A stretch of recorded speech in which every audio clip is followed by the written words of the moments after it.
Oh man, well, I love John Lewis, and this mourning period has been going on for a long time because people are that sad. Um, he, he's everything that we don't see in public life these days.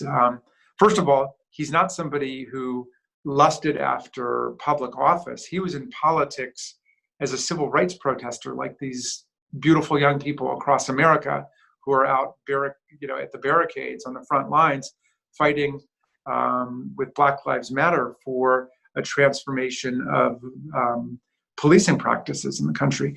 That's how John Lewis got his start as a member of the Student Nonviolent Coordinating Committee.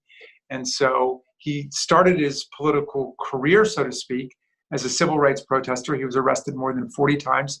Everyone knows that he led the march across the Pettus Bridge. He was first in line to be beaten by the billy clubs and to be attacked by the German shepherds and swung at by the officers.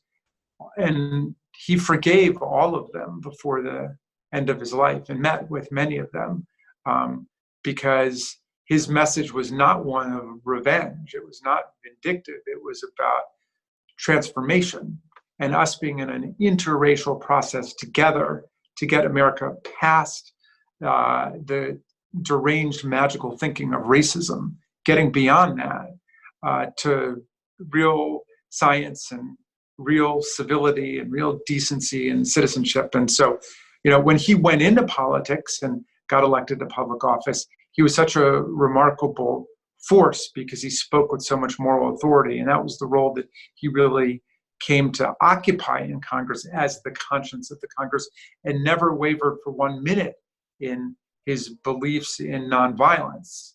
Nonviolence as an end, that we need to get to be a nonviolent society, but also nonviolence as a means to get there. You don't blow up buildings and stuff like that. And, I don't care whether it's the Boogaloo Boys or the Proud Boys or the Ku Klux Klan or Antifa, whoever is infiltrating nonviolent protests and committing violence is obstructing our cause and disrupting our movement. And John Lewis made that very clear. So nonviolence is not weakness. Nonviolence is strength. And he demonstrated that. And millions and millions of people all over America and around the world are mourning the loss of John Lewis. And there are a lot of people who've associated their lives with violence instead, and like violence as part of the language of politics. And those people will never, ever be celebrated the way we're celebrating the life of John Lewis.